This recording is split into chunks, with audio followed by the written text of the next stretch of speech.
Dans cette séquence, nous allons faire un exemple sur les racines carrées et on aimerait mettre le nombre racine de 2 au carré fois 3 au carré sous la forme a racine de b avec a et b, deux entiers dont b le plus petit possible.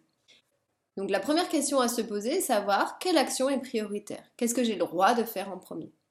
On voit que on a la racine carrée d'un produit, donc ça me fait penser à ma formule 1 qui dit que racine de a fois b, c'est racine de a fois racine de b. Donc, ce qui veut dire que pour nous, le a, c'est 2 au carré, et que le b, c'est 3 au carré. Donc, si j'applique ma formule, ça va faire racine de a, donc 2 au carré, fois racine de b, c'est-à-dire 3 au carré.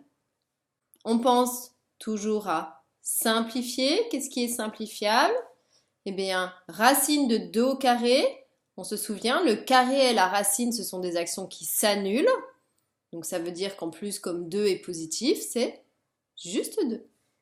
Donc si vous n'êtes pas convaincu, calculez déjà. Ça, en fait, c'est la même chose que racine de 2 au carré, donc 4, mais racine de 4, c'est bien aussi 2. Vous avez le droit de prendre votre temps si vous avez besoin d'avoir une étape supplémentaire. Et ensuite, on multiplie par racine de 3 au carré. Et à nouveau, le carré et la racine s'annulent, puisque 3 est un nombre positif. Donc, il reste 3.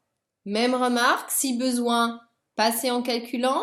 Ceci, ça fait la même chose que racine de 3 au carré, donc 9. Mais racine de 9, ça vaut 3. Deux manières de faire. L'essentiel, c'est qu'on arrive au même résultat sans erreur intermédiaire. On finit de calculer. 2 fois 3, 6. Donc voici la valeur de E. Donc c'est bien mis sous la forme A racine de B, mais en fait B, il vaudra juste 1, puisque racine de 1, c'est 1. Donc pas de souci, même si on ne voit pas apparaître la deuxième racine dans A racine de B, ce résultat est juste.